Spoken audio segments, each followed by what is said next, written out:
Hello, स्वागत आहे सगळ्यांचं आपल्या पुन्हा एका नवीन ब्लॉगमध्ये. तुम्हाला सगळ्यांचा आजचा दिवस सकारात्मकतेने भरलेला व आनंददायी असं जावं अशी साईंचरणी प्रार्थना करते. आणि आजच्या आपल्या ब्लॉगला आपण सुरुवात करूयात.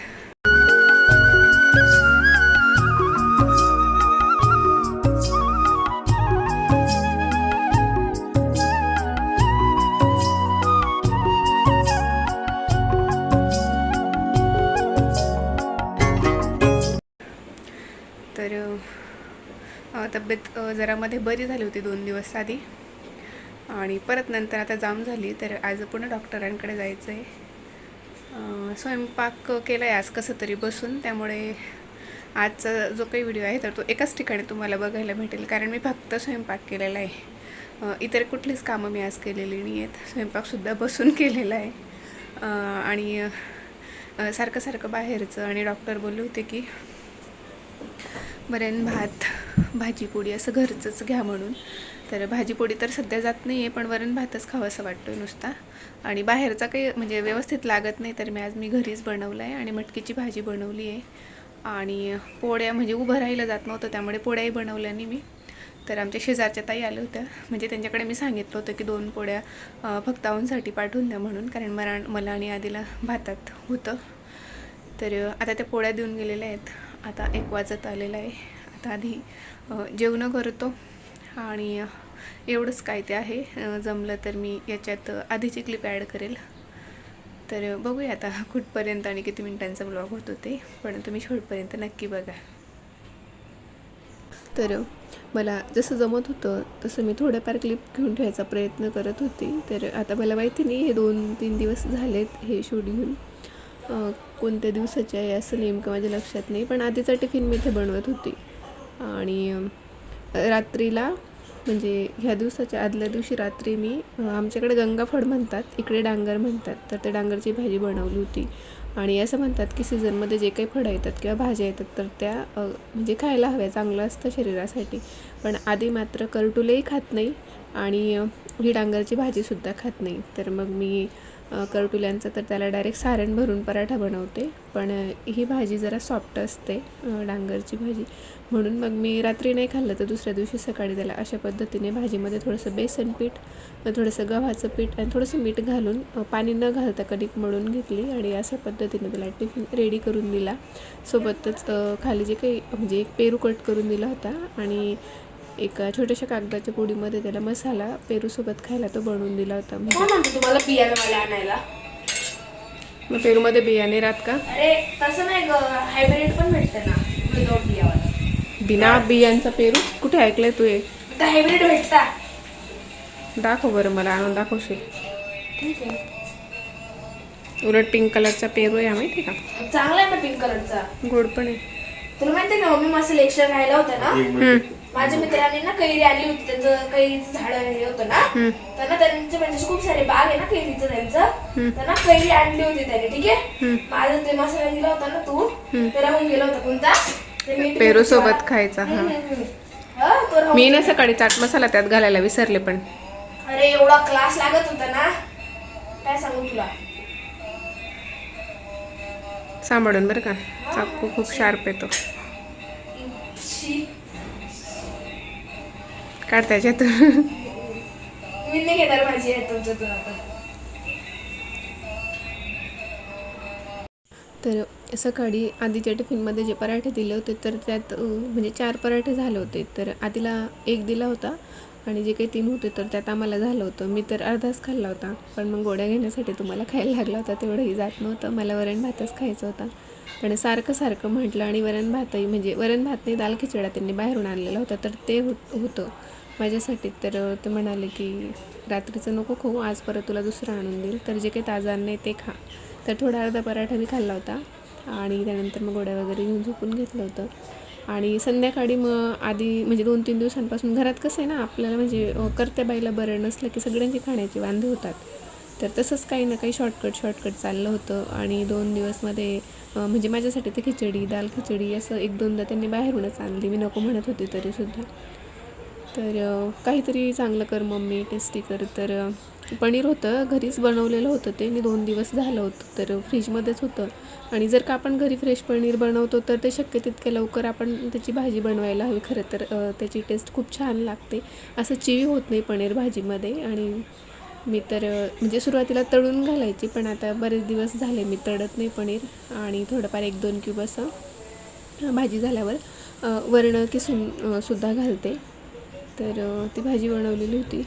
आणि इथे आता आजच्या दिवशी वरण भातसाठी मी कुकर लावला होता. म्हणजे आधी वरण बनवून घेते, डाळ लावलेली कुकरला, आणि तोपर्यंत भाजीची तयारी मी करून घेते.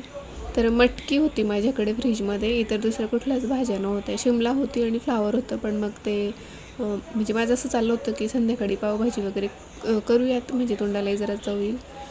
तर त्यासाठी मी त्या भाज्या काही म्हणजे बनवल्या नाही तोंडी लावायला. तर मटकीच होती, तर ती बनवली होती मम्मी, आणि त्याची आता इथे तयारी चालली आहे. आणि माझं ना कसं असतं, प्रत्येक वेळेला असं मूडवर डिपेंड करतं. म्हणजे मागच्या महिन्यात किंवा 1-2 महिन्यांपासून सारखे मी पॉडकास्ट ऐकत होती, जसं की पर्सनॅलिटी डेव्हलपमेंटशी रिलेटेड, किंवा बऱ्याच गोष्टी ज्यामुळे की मी असं म्हणजे अपडेट राहू शकते, किंवा काहीतरी आपल्या स्वतःमध्ये आपण चेंज करू शकतो पॉझिटिव्ह राहण्यासाठी म्हणा, अशा बऱ्याच गोष्टी. तर यामुळे आपला फायदाच होईल. तर भरपूर विषयांवरती ते पॉडकास्ट होते, आणि खूप सारे ऐकून झाले माझे गेल्या 2 ते 3 महिन्यात. कारण पुस्तकं वाचायला सुरुवातीला म्हणजे मला आवडतं, पण आता वेळ फारसा भेटत नाही. तर पॉडकास्ट ऐकत होती. आणि आता रिसेंटली 4-5 दिवसांपासून एकच व्हिडिओ मी डॉक्युमेंटरीचा बघितला होता, पद्मनाभ स्वामींच्या मंदिराचा.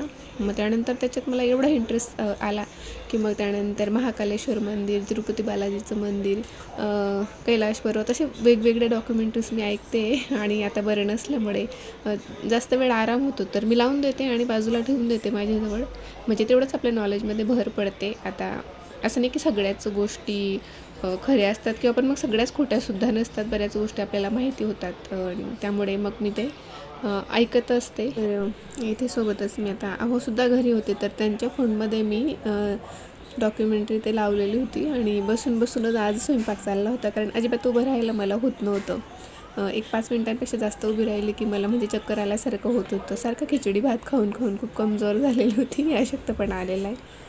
तर त्यामुळे.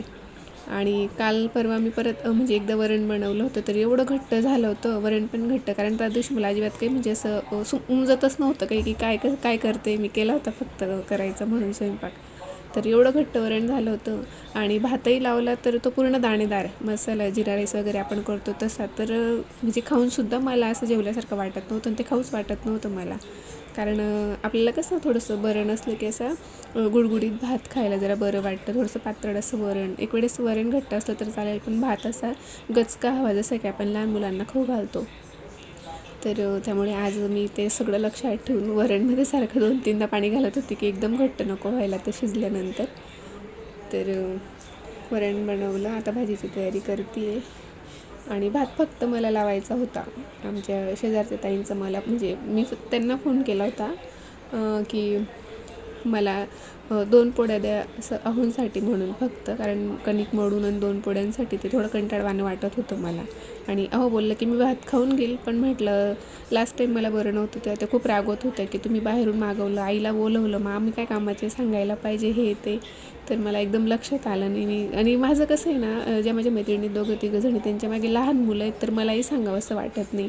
एकीचं कसं असतं, घर मुलगा सांभाळून परत तिला जॉबला जायला लागतं. तर त्यामुळेही मला म्हणजे असं शक्यतो मी होतं तर करून घेते घरी, आणि त्यानंतर मग आपल्याकडे ऑप्शन तर असतंच बाहेरून. पण आजारी माणसाला खरं तर बाहेरचं खाऊच नये, कारण बरं वाटल्यानंतरसुद्धा बरेच दिवस मग ते जेवण सगळं असं हे होतं, डोक्यात बसल्यासारखा तो वास, तर चांगले जेवण आपल्याला खाऊसं वाटत नाही. म्हणून मी ह्यावेळेस घरीच बनवते थोडंफार जसं होतं तसं. पण त्या ताईंना मात्र मी 2 पोळ्या सांगितल्या होत्या, तर ते 3-4 पोळ्या देऊन गेल्या होत्या. असं होईल संध्याकाळीसुद्धा. तर इथे मी तेल घेतलं होतं, मला वाटते मटकीची भाजी नाही दाखवली, सुकी भाजी, आणि काही नाही, सिंपल जसं सगळेजण बनवतात तसंच बनवते मी. तर तेल घातलं आहे, त्यात जिरं, मोहरी, कढीपत्ता, 1 तेजपान, आणि त्यात आता कांदा घातला आहे, आणि तो छान असं परतून घेते मी आता तेल सुटेपर्यंत. आणि इथे एक मिस्टेक झाली होती, आलं लसूण घालायला मी विसरली होती, खूप उशिरा मला लक्षात आलं. धने जिरे पावडर घातल्यानंतर तेव्हा मी ते घातलं होतं. आणि गूळ संपला होता आणि सारखं चहा प्यावं असं वाटतं मला, म्हणजे चहा घेतलं की छान वाटतं. असं तर मी घेत नाही चहा, कधीतरी घेते, पण बरं नसलं की त्यातल्या त्यात सर्दीसारखं असलं की मग ते खूप म्हणजे चहाच बरा वाटतो.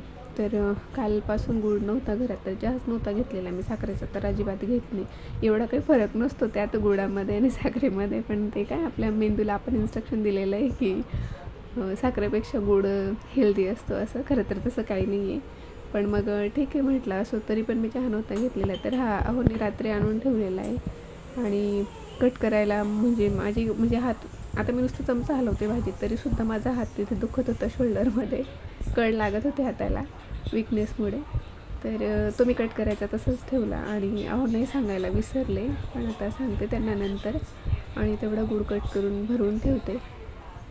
तर इथे आपले कांदे परतून झाले होते, त्यात धणे जिरे पावडर, टोमॅटो घातला, कांदा लसूण मसाला घातला आणि हळदही घालायला विसरले होते, तर तेही लास्टला घातली होती मी. आणि लाल तिखट घातलं आहे आणि धुवून घेतलेली मटकी मी आता त्यात ॲड केलेली आहे. आणि मटकी कुकरमध्ये लावायची होती, एक शिट्टी काढली की होते ती बरोबर.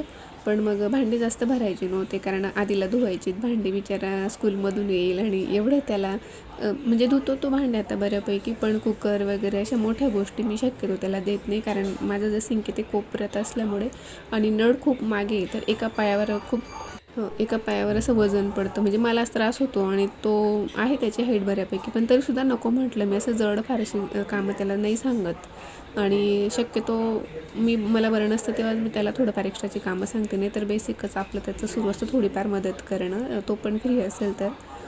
त्यामुळे आणि त्याच्यामुळेच मग मला दुसरा कुकर वगैरे भरायचा नव्हता. कढई पटकन धुवून होते त्याच्याने. त्याला कुकर पण धुवून घेतो, पण ते हँडल वगैरे मम्मी खूप डोक्याला ताप होतो, हे असं काय असतं त्याला म्हणजे कंटाळा येतो धुवायचा, म्हणून मी दुसरा कुकर नाही भरला. आणि अशीच भाजी लावली होती, म्हणजे कढईमध्येच भाजी बनवली होती. आणि आता सध्या पावसाळा असल्यामुळे, म्हणजे आता तरी पाऊस बंद आहे, पण तरीसुद्धा ह्या वातावरणात कसुरी मेथी पूर्ण अशी सॉगी होऊन जाते, सॉफ्ट असते ती. तर 4 महिने मी म्हणजे बऱ्याचदा सांगितलं आहे, मागच्या वर्षीच्या व्हिडिओजमध्ये सुद्धा मी सांगितलं आहे की भाजीवर जे काही आपण झाकण ठेवतो किंवा कुकरच्या झाकणावर वगैरे मी अशी कसुरी मेथी टाकून ठेवते, ज्यामुळे की ती गरम याच्यामुळे छान अशी कुरकुरीत होते, म्हणजे भाजीत घालायला हातावर चुरल्यावर पटकन त्याची पावडर होते. तर वर मी टाकून ठेवलेली आहे. कोथिंबीर पाण्यात घालून ठेवली होती, सकाळपासूनच घालून ठेवली होती, ज्यामुळे की ती फ्रेश होते, थोडीफार मऊ जरी पडलेली असते तरी. तर तीही कट करून बाजूला ठेवली. आणि मला जेवढं शक्य होत होतं ना तेवढं मी किचनसोबतच आवरून घेत होती, कारण परत मग ते तसंच राहतं. कारण आधी याचं कसं जेवढं सांगितलेलं असं शेवटी लहानाचं आहे तेवढं तो काम करतो, फक्त बाकीचं त्याला काही जमत नाही. तर मला जसं शक्य होत होतं तसं मी ते करत होती, तिथल्या तिथे बसून क्लीन. त्यानंतर भाजी झालेली होती इथे आता. तर कसुरी मेथी पण छान अशी कुरकुरीत झाली होती. तर त्यामुळे पूर्ण भाजी झाल्यानंतर मी ती त्यात घालून घेतली. आणि सोबतच मी आता भात लावण्यासाठी सुद्धा तयारी करते. तांदूळ काढून घेतलेत मी. आणि इंद्रायणीचा भात मला सगळ्यात जास्त आवडतो. खिचडीसुद्धा मला इंद्रायणीची आवडते आणि भातही इंद्रायणीचा आवडतो, कारण असं मऊसूत होते त्याची खिचडी, भात आपण जे बनवतो ते. आणि भात जेव्हा शिजतो तेव्हा इतका छान वास येतो, म्हणजे कधी एकदाचं जेवायला घेतो आहे असं होतं. तर पुन्हा एकदा मी थोडंसं वरणमध्ये पाणी ॲड केलेलं आहे आणि अजूनसुद्धा एकदा केलेलं आहे, कारण ते जसं शिजत होतं ना तर मला असं वाटत होतं की ते कालच्यासारखं घट्ट होईल म्हणून. आणि मला आता हे दोघं वेळसाठी मी स्वयंपाक बनवते, कारण म्हणजे बरं तर वाटतं आहे तसं थोडंसं, पण मग संध्याकाळी म्हणजे आराम करायचं असं ठरवलं आहे. आणि व्हिडिओ जे काही शूट करून ठेवते तर त्याचंसुद्धा मला एडिटिंग करायचं आहे, कारण गॅप नको पडायला म्हणून. तसं तर भरपूरदा गॅप पडतो, पण आता मला रिस्पॉन्ससुद्धा बऱ्यापैकी चांगला भेटतो आहे. असंच प्रेम माझ्यावर नेहमी असू द्यात तुमचं. आणि काही सजेशन असतील अजून व्हिडिओमध्ये, काही तुम्हाला वाटत असेल चेंजेस करू शकतो आपण, तर ते सुद्धा मला कमेंटद्वारे नक्की कळवा. तर इथे आता भातही लावून घेते. आणि एवढं कंटाळा आला होतं की वरणाचं थोडंफार कुकरला लागलेलं होतं, ते मी तसंच ठेवलं, फक्त पाण्याने धुवून घेतलं होतं. तर स्वयंपाक केला. त्यानंतर आमची जेवणं झाली, भांडी तशीच ठेवली होती, किचन थोडंसं आवरलं होतं फक्त. आणि अहोनी कपडे मशीनला लावले होते, तर ते वाळत घातले. आणि फारसं काही इतर आज काम नव्हतंच मला, म्हणून हेच काय मी शूट केलं. तर आजचा हा व्हिडिओ मी इथेच थांबवते. नेहमीप्रमाणे तुम्हाला आवडला असेल तर लाईक, शेअर आणि सबस्क्राईब करायला अजिबात विसरू नका. पुन्हा भेटू एका नवीन व्लॉगमध्ये. तोपर्यंत आनंदी राहा. आणि आजचा हा व्लॉग शेवटपर्यंत बघितल्याबद्दल धन्यवाद.